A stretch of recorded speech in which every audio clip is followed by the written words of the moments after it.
Hello বন্ধুরা, তোমরা সবাই কেমন আছো? আশা করি ঠান্ডার মধ্যে সবাই খুব ভালো আছো, সুস্থ আছো। আজকে আবার একটা নতুন রান্নার ভিডিও নিয়ে চলে এসেছি। আর শীতের সময় এই রান্নাটা এই রেসিপিটা খেতেও দুর্দান্ত লাগে। বিশেষ করে বিট গাজরের তরকারি রুটি পরোটা দিয়ে খেতে দুর্দান্ত লাগে। রাত্রিতে ডিনারে বলো, সকালে জল খাবারে বলো, লুচির সাথেও খেতে খুবই ভালো লাগে। তার সাথে মটরশুঁটি দিয়ে এই বিট গাজরের তরকারি আমি কিভাবে রান্না করব সেটাই তোমাদের সাথে আজকে শেয়ার করব। তা দেখতেই পাচ্ছ আমি এখানে বিট গাজরটা ঝিরিঝিরি করে কেটে ধুয়ে নিয়ে জল ঝরাতে দিয়েছি। আর তার সাথে কিছুটা পরিমাণে আমি মটরশুঁটি ছাড়িয়ে নিয়েছি। আর এটা আমি প্রেশার কুকারে জোর হিটে বন্ধুরা একটা সিটি দিয়ে নেব। আর সিটি দিয়ে এই বিট গাজরটা রান্না করলে না দুর্দান্ত টেস্টি হয়, খেতেও খুব নরম হয় আর সুস্বাদু হয়।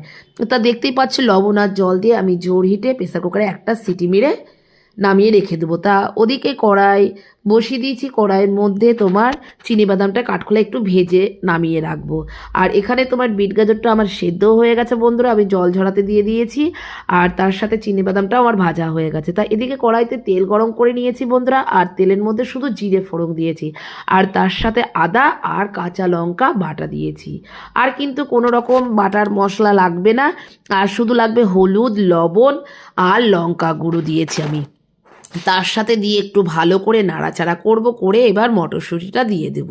কিন্তু এর মধ্যে কোনো রকম আমি এখন চিনি অ্যাড করব না, যেহেতু মটরশুঁটিটা আমি সিটি মারিনি। আর এখন মটরশুঁটি খুবই নরম, সেই জন্য মটরশুঁটিটা একটু আমি কষিয়ে নিব। এবং চিনি বাদামটা যেটা আমি খোসাটা ছাড়িয়ে নিয়ে একটু থেতো করে নিয়েছিলাম সেটাকে দিয়ে দিয়ে ভালো করে একটু নাড়াচাড়া করে নিয়ে এবার সেদ্ধ করে রাখা বিট গাজরটা বন্ধুরা আমি দিয়ে দেব।